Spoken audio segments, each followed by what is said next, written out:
You are now watching The Meech.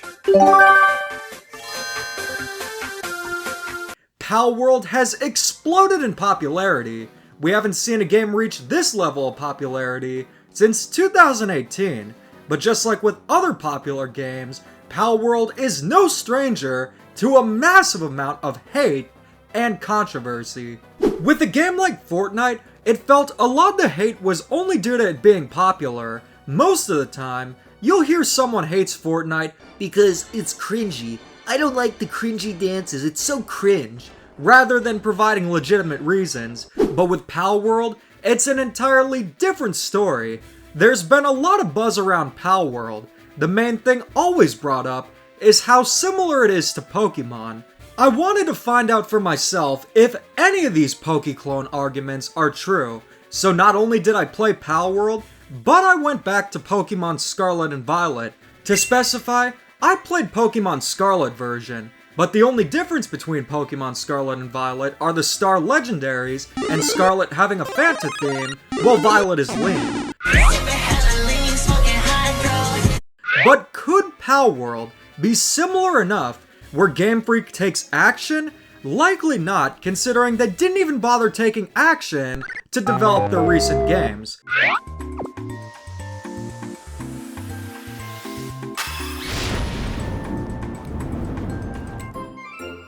We'll not only be determining if the games are very similar, but also which game is better, Pokemon Scarlet or Palworld.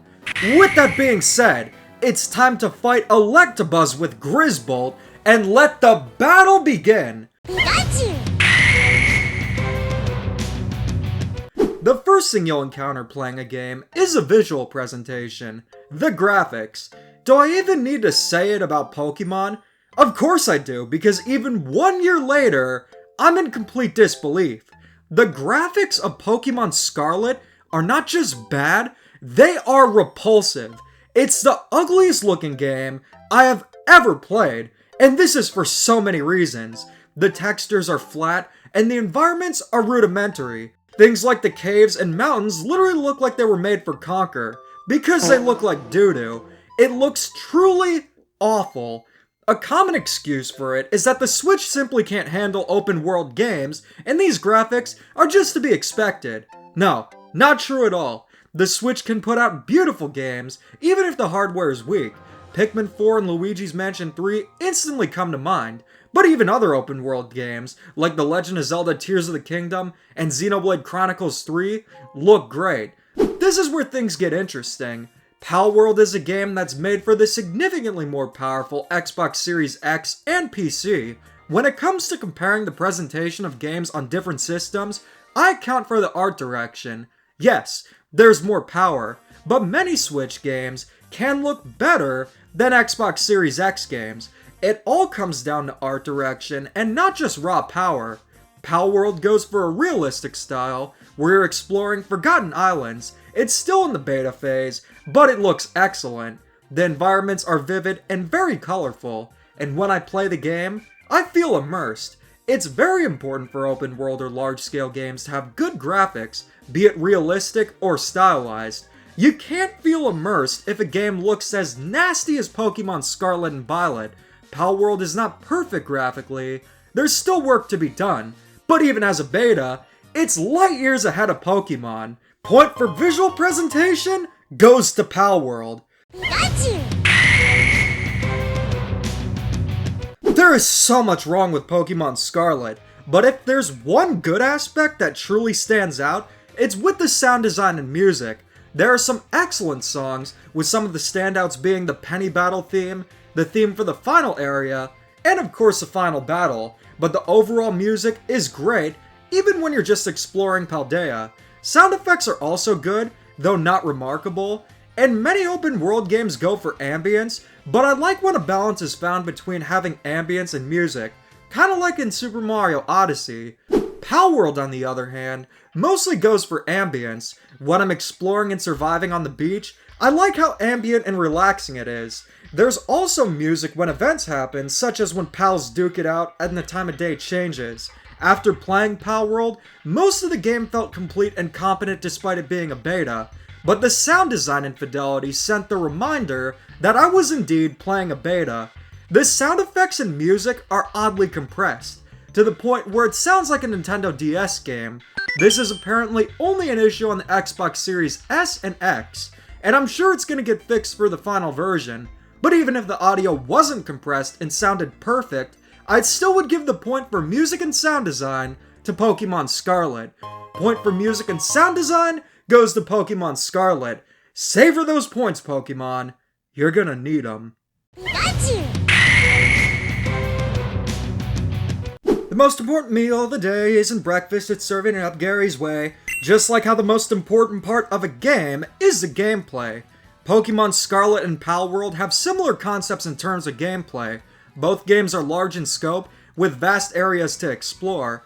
Pokémon Scarlet even claims to be open world. Considering the jump to consoles, an open world Pokémon game has been something desired by fans for many years, and Pokémon is a game that is a perfect candidate to go open world. We saw a bit of it with Legends Arceus, but Pokémon Scarlet claimed to be the first true open world Pokémon experience.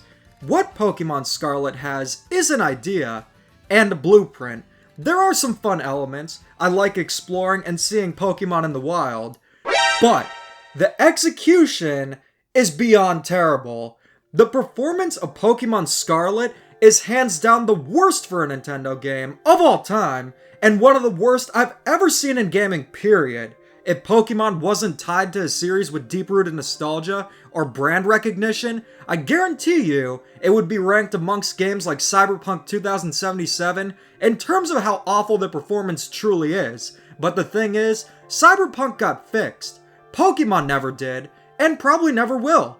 Paid DLC was deemed more important than making a functional video game. It's beyond terrible, and is hands down the most notorious aspect of the game.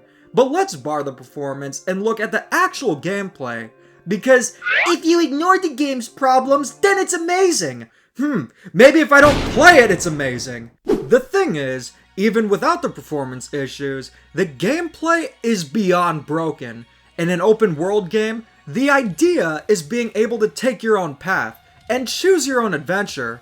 But there's no level scaling whatsoever in Pokémon Scarlet, meaning there's a specific path that the game essentially requires you to go on. You can go slightly out of order, but nothing to the point of it being actually open world.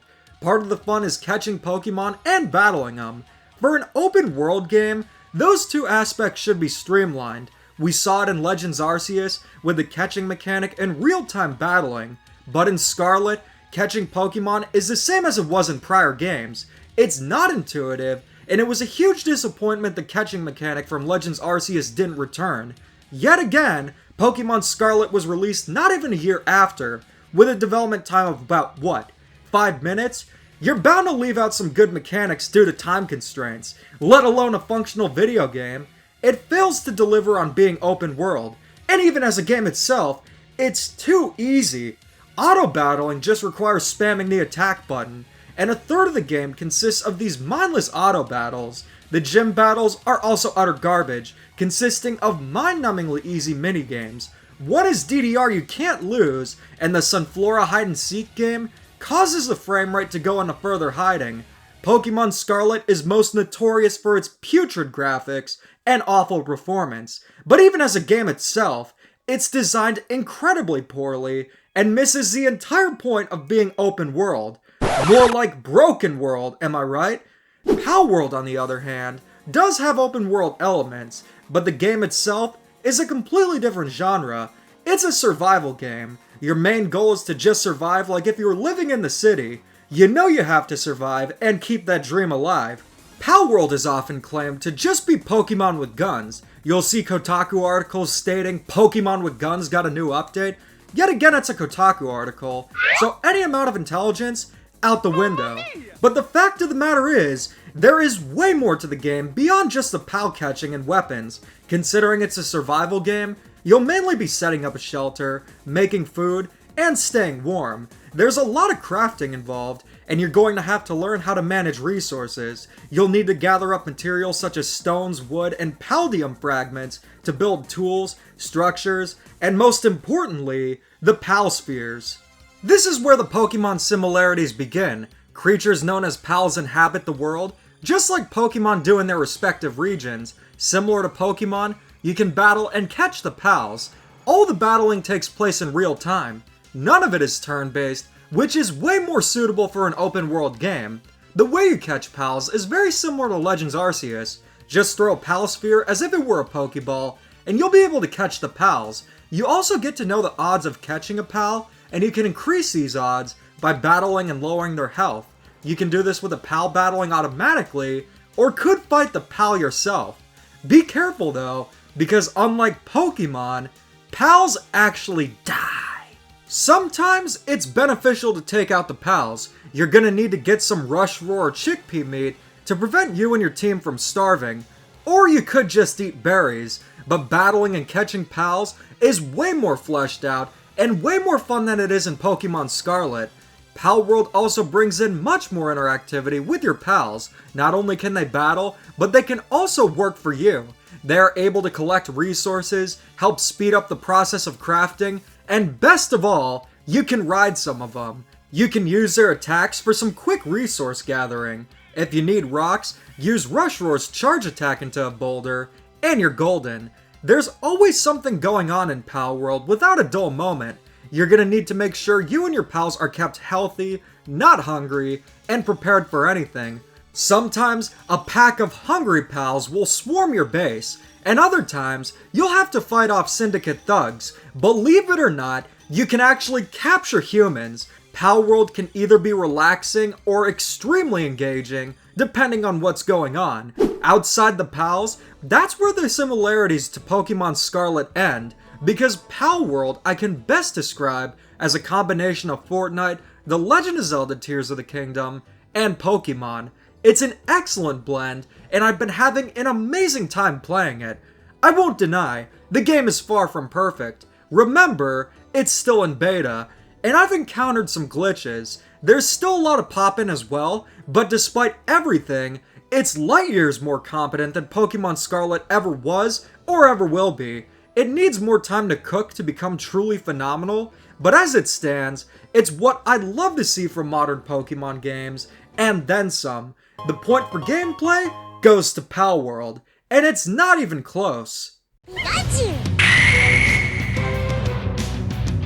The next category is one I wasn't sure to include, but since story is indeed a reason why people play Pokemon, I'm going to include it. In Palworld, there's pretty much no story. You're placed on a deserted land and have to fend for yourself, so it's pretty much like creating your own adventure. But in terms of characters and lore, you're not going to get much of that with Palworld. Pokemon Scarlet, on the other hand, actually does have a strength. Not only its incredibly foul odor and bleach to the eyes, but the story is actually good. There are 3 main plot points, and a final one tying everything together. One is your typical Become the Champion story, and another one involves a tale of school bullying, making the misfit Pokemon trainers become the degenerates running Team Star. But the strongest story is Arven and Mabostiff's plot. It's a relatable story, and genuinely had some impactful and emotional moments, and the conclusion for the story is one I still remember and is very impactful. Pokemon Scarlet has a ton of problems, but story simply isn't one of them. Point for story goes to Pokemon Scarlet, but the thing is, a game doesn't need a story in order to be a great time. With an RPG, yeah, you definitely need one, but for something like Palworld, the lack of a story didn't negatively impact my experience at all. It's just for those wanting a story. Gotcha. For our final category, we're getting into content and value. Most gaming journalists never account for the price of a game, and if it's a good value. Pokemon Scarlet is $60 for the base game. Palworld, on the other hand, is $30. Now the thing is, a game simply costing less doesn't inherently make it a better value. I would much rather prefer to pay $60 for Super Mario Bros. Wonder over $40 or even $30 for Sonic Superstars. But let's analyze Pokemon Scarlet and see if it was worth the $60. The game itself takes about 30 hours to beat. There's a good amount of content. so it's not unfinished in the sense of being a skeleton of a game like Mario Strikers Battle League. But the thing is, was the content itself enjoyable? Of course not! What else has the rest of the video said? I'll give Pokemon Scarlet this. There were fun moments, and I could at least understand and like the open world direction, but I'm judging it based on the majority of my experience, and these fun moments were completely overshadowed by just how miserable the overall experience was. I'd often ask myself, why am I even playing this? Even with a game like Nintendo Switch Sports, I was playing that to see how ugly the sports mates were. As someone who's enjoyed the first 7 generations of Pokemon, it's Pokemon wasn't enough for me to even want to go back to the game after I beat it. It legitimately was the final nail in the coffin when it came to Pokemon for me. And that's saying a lot after Pokemon Sword and Shield. I thought there was hope after Pokemon Legends Arceus, but I guess not. To top it off, it's $60 for just the base game, because it got $35 paid DLC. So if you want to be a completionist and withhold your sanity just like you would withhold donations, you're looking at a whopping $95 for the full experience. I refuse to get the DLC. It sends a message that games like Pokemon Scarlet and Violet are acceptable, and I'll shell out another $35 for even more of a broken game. Nothing was ever fixed, and the DLC manages to run even worse. Simply put, Pokemon Scarlet and Violet are not a good value. All you're getting is an idea for an open world Pokemon game with awful execution and inexcusable performance and graphics. For $5 less than the cost of the DLC alone for Pokemon Scarlet, you get not only 3.5 boxes of Cinnamon Toast Crunch in New York City, but Palworld. That's right, it's only $30. To be fair, it's sold as an early access game, but I can't imagine it jumping to anything beyond $30, considering it's already set a precedent. Unlike Pokemon Scarlet, it's an open world survival sandbox game, meaning that it's not a game you just beat. Technically, you can uncover 100% of the map, beat all the PAL bosses, and catch every PAL, but it's a game you can easily sink hundreds of hours into. And that's just with the beta alone. It's going to be continuously updated, with new bosses, areas to explore, and likely new PALs. If you know anything about me, you'll know very well I do not like when games are released unfinished, then get finished later with free updates. But there's an exception to that rule. If a game is designed to be an ongoing game like Minecraft or Fortnite, I have no problem with it, and it makes sense. I do prefer to have 100% of the game just at release date. That's why Pikmin 4 and Super Mario Bros. Wonder, now that's my cup of tea. But the thing is, Palworld does not lack content. There is a lot to do. It can only get better from here, and it's just designed differently than a standard game. Playing Pokemon Scarlet was an experience that consisted of brief and sporadic moments of delight, but mostly was frustrating and not fun. Palworld, on the other hand, while not perfect, has been an absolute blast. The most important thing a game should be is fun, and Palworld delivers on being fun and engaging. Not only is it more fun, but there's even more to do in terms of content. Point for content goes to Palworld. Pokemon Scarlet managed to win the categories of music and story, where Palworld won the categories of visual presentation, gameplay, and content. You might be a little surprised Pokemon Scarlet wasn't completely annihilated by Palworld. However, Palworld still reigns supreme and is the winner of this Trash or Treasure Battle Royale. Palworld is exactly what I've been looking for in terms of an open world Pokemon experience and then some. But honestly, not only was this battle to showcase just how much better Palworld is in Pokemon, but also to showcase that it's way more than just Pokemon with guns. It's a different experience, and it might not have aspects like story that Pokemon fans might want. Story was never a big concern for me, so it wasn't a big deal, but the gameplay itself just has elements of Pokemon, but definitely is a nice blend of open world and survival games. But before wrapping up this episode, there are a few questions in mind about Palworld. Is it a Pokemon ripoff?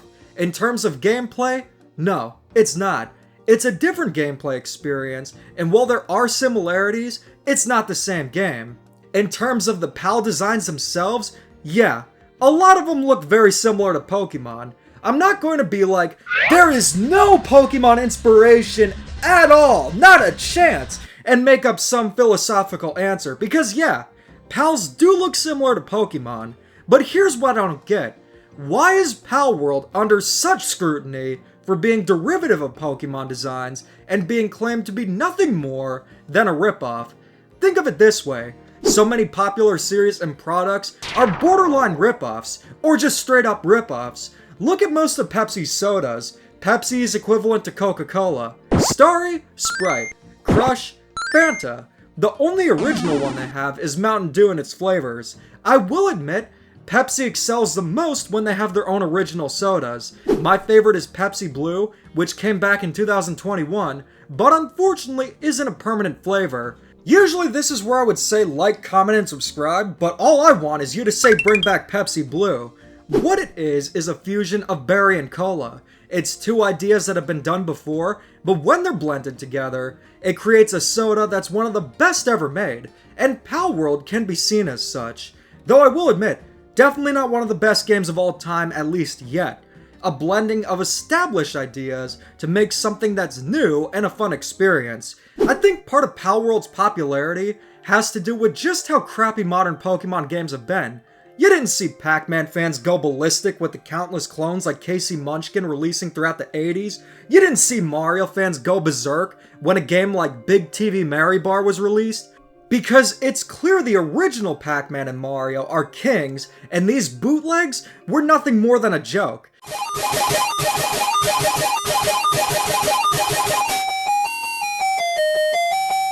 Hence why some of the fanboys hate Palworld with a burning passion. If Palworld was just a vanilla Pokemon ripoff, nobody would be playing and discussing it like they have been. But another aspect is that Palworld was developed by a small indie studio with a budget of $7 million, yet developed a game that Pokemon fans have desired for years. It makes a statement about just how awful Pokemon games have become. You look at Pokémon Scarlet, and it's unbelievable and embarrassing that it's part of the highest grossing media franchise in existence. Many have lost hope or just became apathetic that Pokemon is just destined to be lazy and rushed because the games will sell well regardless. I don't think Pokemon is too big to fail. Personally, I never want to play a modern Pokemon game again after playing Scarlet. They have a lot to prove for future games, and I'm not the only one who feels that way. And now with Palworld, many fans who wanted their Pokemon fix have moved on to it. If anything, I hope this is the fire that finally encourages Nintendo and Game Freak to try harder with Pokemon. But the final question, is Palworld just filling the need for a good new Pokemon style experience? Or does it stand on its own? Is it just a novelty? And will it stay relevant? There's definitely a novelty for it being edgy. You're never gonna get that with Pokemon. Even diehard fans have said it's a nice parody or take on the series. Also to clarify, you can be a fan of Pokemon and be a fan of Palworld, or you can like Pokemon and not like Palworld at all. There's a difference between being a fan and being a fanboy who scales the models in Palworld to try to make a fake statement. You're not gonna hear stuff like, that cheeky bastard escaped the Pokeball in a Pokemon game. But honestly, the gameplay is what kept me the most engaged. The edgy moments were a nice touch. There's a game truly special here, and I could see it staying relevant. With something like Pokemon Go, that was a cool novelty, but nothing more. Hence why the fad ended shortly after. But Palworld is so much more than just Pokemon with guns, and could easily become the next Fortnite. Palworld has won this Trash or Treasure Battle Royale, and for our next battle, Pokemon Scarlet faces an opponent that's closer to its level. Tune into the next episode of Trash or Treasure Battle Royale, where Pokemon Scarlet and Violet will battle against Pokemon Sword and Shield. Which is the better game? Or the better question, which one is worse? So what do you guys think? Do you like Palworld, or do you think it's overhyped? Let me know in the comments, and as always, keep calm and dada on.